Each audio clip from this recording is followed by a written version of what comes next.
So that concludes reading the order flow. So let's hop on over to the next topic, which is order pairing, and we're going to be talking about price ranges. Now, the foundation of trading is order pairing. Pairing buy stops up with sell stops or sell stops with buy stops, and that is all the market does. An obvious and significant high to low in the market where sell stops rest below the low of the range and buy stops rest above the high of the range. So that means in bearish order flow, we look for the market makers to run stops at the high of the range by accumulating those buy stops so that they can move price down to the low of the range to pair the buy stops up with the sell stops resting below that range. And vice versa, in bullish order flow, we look for the market makers to run stops at the low of the range by accumulating sell stops so that they can move price up towards the high of the range to pair those sell stops with the buy stops resting above the range. Now, trading with ranges in the direction of the higher time frame order flow. When we are bullish, look for the range low to range high, and then you can accumulate more longs around the 50% level. And when bearish, look for the range high to range low, and you can accumulate more shorts around the 50% level. Now, when you're trading with ranges against the higher time frame directional order flow, you take profit at the 50% of the range and with internal range liquidity. So over here we've got a crude schematic of a range, right? We've got a range high over here, range low down here. Now think about the order pairing again. We want to pair up those sell stops with the buy stops, right? The sell stops are resting below an old low and the buy stops are resting above the range high. Now we want to pair it up on a key level, right? We've got this discount array over here. We can see sell stops are being accumulated, hitting that higher time frame discount PD array, and then price pushes up and pairs up those accumulated sell stops with the buy stops resting above that range high. Over here we've got an example. We've got a Euro USD 5-minute chart. Now let's go over this entire chart and build the narrative of what is going on over here. First and foremost, we've got our drawn liquidity, which is higher, right? We've got a nice line over here. We want to trade towards that line. So New York midnight open, always draw out your midnight open line, the daily open line, right? We can see London session trading into Asia session lows. So we're removing the sell stops from down here. So that is already gone, right? So there can be buy stops above this range high. We can see prices slowly moving up. And now when we are trading New York session, we always want to be buying in discount after the low of the day has been created, right? So we wait for that range high and range low to get created. So we've got our low down here, up into the high. We draw out our Fibonacci so we know where discount and where premium is. We can see the OTE levels over here. We've got a nice discount array, this fair value gap, right? And then spot this range low and this range high, which gets created before hitting that key level down here, right? So what we want to do is pair up the sell stops and push price up higher and pair them up with the buy stops, right? So that is order pairing, and we want to hit a key level below the range low for it to be high probability. And we can see that over here we dip into discount, OTE levels hit, discount level hit, right? Range low, sell stops accumulated, and then price pushes up higher into the range high where the buy stops rest. So orders are paired from low to high. So over here we've got another example, right? We've got the Euro USD 15-minute chart. Again, we want to be sellers in premium and buyer in discount as always. So we map out our swing low here and our swing high. And we've got another high over here in the range, right? So we're going to use this high over here. It's resting just below that key level. So we always want to pair up our buy stops with a key level above it, and vice versa also for a bear scenario, right? We want to pair up our sell stops with a higher time frame key level below it. And we can actually see that happen over here, right? We're engineering liquidity. We have some relatively equal lows down here. As always, mark out your New York midnight opening price. And you can see price moves up, manipulating higher into that key level. And simultaneously, what happens over here, once we hit that key level, we are also accumulating the buy stops above that range high, right? Once that is accumulated, you can actually see the displacement happening. So there is a willingness to trade lower. So this fair value gap is going to be key to continue down lower, right? So the buy stops are paired up into a key level. That is important. Then price retraces back, and then your opportunity for sells are within this fair value gap. And in the end, price drops lower, and now we have those accumulated buy stops paired up with those sell stops resting below here. Here we got a crude schematic of a bearish scenario, so vice versa. We've got our discount and premium, right? We've got a higher time frame premium PD array over here. Again, we have a range low. This is where the sell stops are resting. Now we've got a swing high up here as well. This is where the buy stops are resting. So we want to pair up, again, those buy stops into a high time frame key level. So we're accumulating buy stops, hitting that premium PD array, and then once that is accumulated, we want to push price lower into that range low, pairing up those buy stops with the sell stops resting below the range low. So over here we've got a Euro USD weekly chart. As always, mark out your premium and discount of the range, right? So we know where we are. Are we in discount or are we in premium? Over here, price moves up. This is the premium area. You can see that over here, running these buy stops as well. So what is going on? We want to hit a key level, right? So again, order pairing, we want to accumulate those buy stops in a key level. So we've got this high time frame key level, which is a daily volume imbalance, actually a weekly volume imbalance because we are on the weekly chart. So we hit that weekly volume imbalance. Now we're accumulating buy stops above an old high and hitting that key level. That is important. Where is the range low? Right, from this low up until this high. So we're pairing up those buy stops in a key level, and then we want to pair up those buy stops on those sell stops below the range low. So where is your draw on liquidity after you hit those buy stops? So let's zoom in a little. We've got a higher time frame key level to the left of us, right? We've got that weekly volume imbalance fully filled up. And what is going on over here? We've got a range low and a range high. So what happens above that range high? We want to accumulate buy stops at that range high, right? And then we want to pair up buy stops with the sell stops below the range low here. Where will your eye go, right? If we take the buy stops, we want to go for old lows. Let's say this one down here, and eventually this one down here. There's sell stops resting here. Let's zoom in a little bit. Now we're on the daily chart, right? So in the weekly narrative, we have accumulated buy stops above an old high into a key level. You can see a market maker model actually, right? We've got a fractal market maker model. We've got a bigger range over here. Price comes back into it, another accumulation phase here, and then we run those buy stops. So we can go for this low, so market maker sell model, and we got another bigger market maker sell model over here because price is fractal, right? There can be multiple market maker buy and market maker sell models within one range. So a higher time frame bullish retracement is a lower time frame range high to a range low. So how does that look like? We've got multiple retracements over here, right? So once we hit those accumulated buy stops, right, and then we want to trade lower, every retracement is an opportunity to go short, right? And we can see retracement number 3 here. We've got another retracement, and here we've got another retracement until we eventually hit those sell stops over here. Now let's zoom in a little bit on those retracements, right? What are we going to be looking for? So this is a 4-hour chart, right? Previously we were on the daily chart and we were looking for all those retracements on the higher time frame, and now we're going to zoom in a little bit on the 4-hour time frame and see how we can catch an entry. So first of all, we want to be looking for the range, right? Where is the range high and where is the range low? Because we want to couple up those buy stops with those sell stops. So marking out those buy stops, right? The range high, we can see buy stops are taken. We've got the range low over here. So we're taking out those buy stops. Now let's mark out the weekly opening price because we are on a 4-hour chart, right? So the week starts off trading lower and then we run that range high. So trading above the weekly opening price, right? Same as on the daily opening price. It's ideal to sell a weekly candle above the weekly opening price. And you can see that over here, buy stops are taken out above that weekly opening price. Let's focus on retracement number 2, right?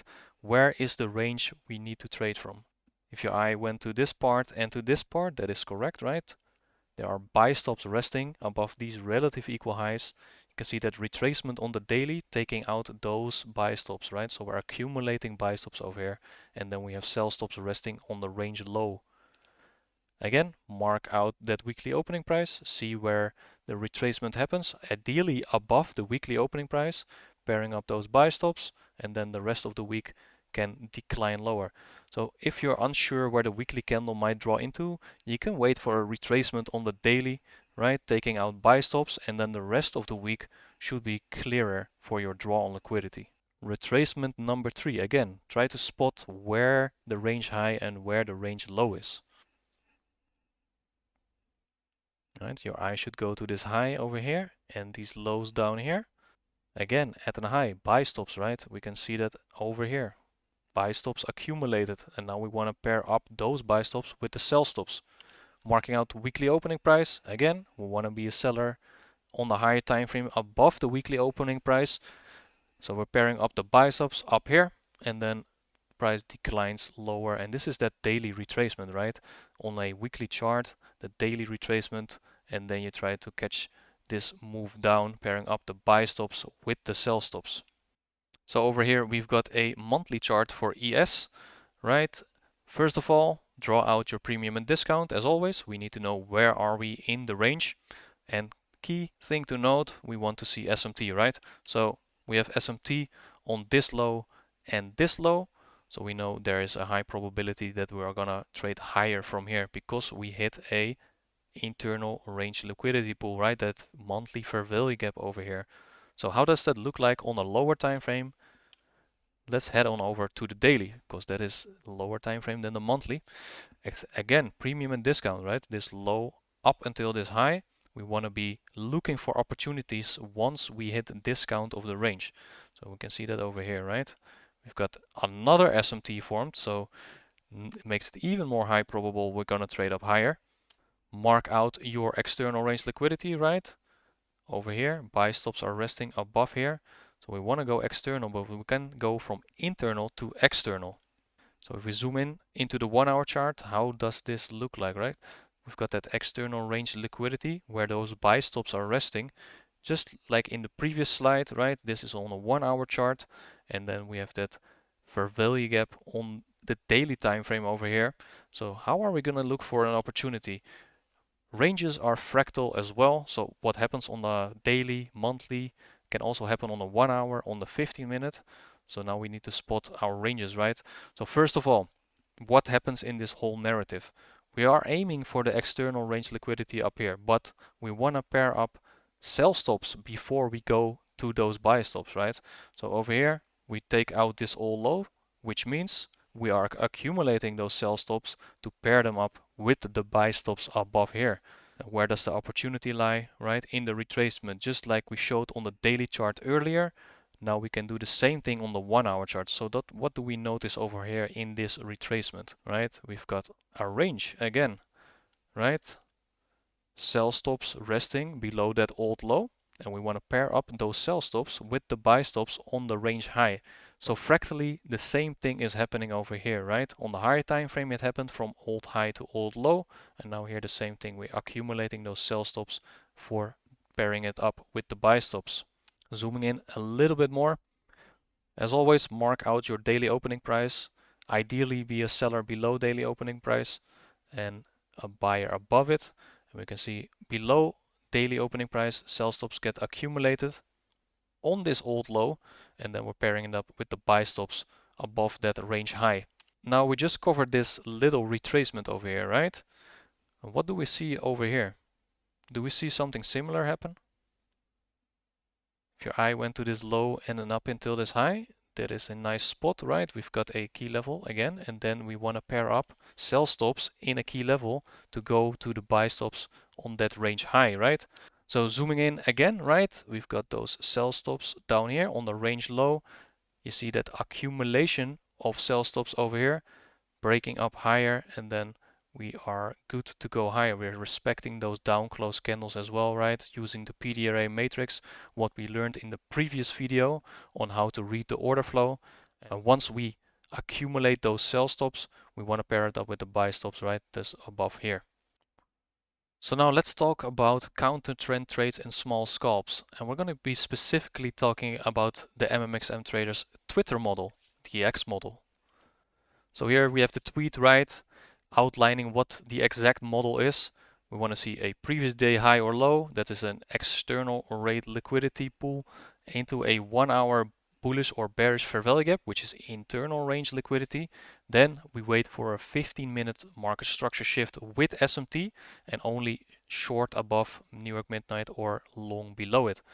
Right? That is a complete model. So now let's dive in a little bit deeper on how to use that. So first rule of the Twitter model, the X model, right? We want to see external range liquidity purged first, which is previous daily low or a previous daily high. So in this occasion, we're looking at that previous daily low over here. Now, what are we going to be looking for? Our range, which would be 50% of the range, right? That's what we want to target. We're going to be using previous daily high as that range. So previous daily low rate, and then we're using this entire candle as our dealing range for our take profit into internal range liquidity. So we will mark out the 50% level, that's over here in the middle of the candle. And then we'll zoom in onto the 16-minute chart, and we're going to be looking for that 1 hour fair value gap, right? That is the target. And it has to be at or below 50% of the range. And that is where we want to take profit. So we're not holding until previous daily high. This is a counter trend trade or a scalp model. So we're aiming for 50% of the range. We've got that fair value gap over here, right? That is what we're going to be targeting after previous daily low has been ran. So zoom in a little bit more on the 15-minute chart, because here we need to wait for a 15-minute structure shift, right? So where does that occur? We first of all draw out our New York midnight opening price, right? We wait for a 15-minute structure shift. We can see that actually happening over here, right? Candle closes above this old high, and we have SMT on low. This is key. We need to see that SMT, otherwise no trade. You can see price dips back into the breaker and order block over here, and then price pushes up willingly into that internal range liquidity pool, that 1 hour fair value gap, right? You can take profit over here already or wait until 50% of the range, but I would advise taking profits in the 1 hour fair value gap, as that is the draw on liquidity. We also have a weekly model, and this is a bearish example. So this is going to be previous weekly high run, so external range liquidity, right? Then 4 hour or 1 hour bullish fair value gap, that is the internal range, that is the draw on liquidity, right, the target. And then we're going to be waiting for a 1 hour or a 15-minute SMT, market structure shift or change in the state of delivery, and then short at or very close to the weekly open. And for a bullish scenario, we're going to be running previous weekly low, and that is that external range liquidity, then 4 hour or 1 hour bearish fair value gap as our draw on liquidity, and then we're going to be waiting for a 1 hour or 15-minute SMT, market structure shift or change in the state of delivery, and then long at or very close to the weekly opening price. So we got a nice example over here, right? We've got the weekly chart. We're going to be waiting for a weekly low or a weekly high to get rated. Over here in this occasion, weekly low gets rated. So we're going to use this entire candle, right? We're going to be using the weekly low into the weekly high as our dealing range. So we're going to be targeting that 50% level of that candle. Previous weekly low ran over here. Let's zoom in a little bit more into the 4-hour chart, right? So this is the weekly model, and we're going to be using weekly and 4-hour PD arrays. So over here, after we run that weekly low, we want to aim for a 4-hour fair value gap, which is one over here, right? So we take out the sell stops, right? Accumulating sell stops, and then pushing price up into internal range liquidity. So external to internal, and we want to take profit around the 50% level of that entire range. So if we dive into the 60-minute time frame, the 1 hour time frame, we've got the same range, right? From range high to range low. Mark out your weekly opening price. You want to take profit at or close to the weekly opening price. You can see SMT, right? That is important. We want to see SMT. We form it on the 1 hour, then a market structure break, and then price retraces back in, and if you look at order pairing, right, we can see the same thing. We can see this range low gets liquidated and then paired up with the buy stops above it. And over here, you should take profit. Now, what if there is no 4-hour fair value gap? Then you drop into the 1-hour time frame to see if there's an internal range liquidity pool and a 1-hour fair value gap. If there is not any on the 1 hour, we do not drop below the 1-hour chart, then there is no trade. So let's see over here, right? The 1-hour chart from Euro USD. Previous weekly high got rated. Over here, we're breaking down lower. We've got a volume imbalance over here. So we're rating external, right? And then we want to be targeting 50% of the entire range. And then we have this line over here. This is the 50% level. And we have that 1-hour fair value gap where we want to take profit, right? So 1-hour fair value gap around 50% level, that is your take profit. Here we have another example, Euro USD 4-hour chart, right? Range high into range low, running those highs up here, and then we have a 1-hour fair value gap down here. So we want to be looking to trade towards that 1-hour fair value gap.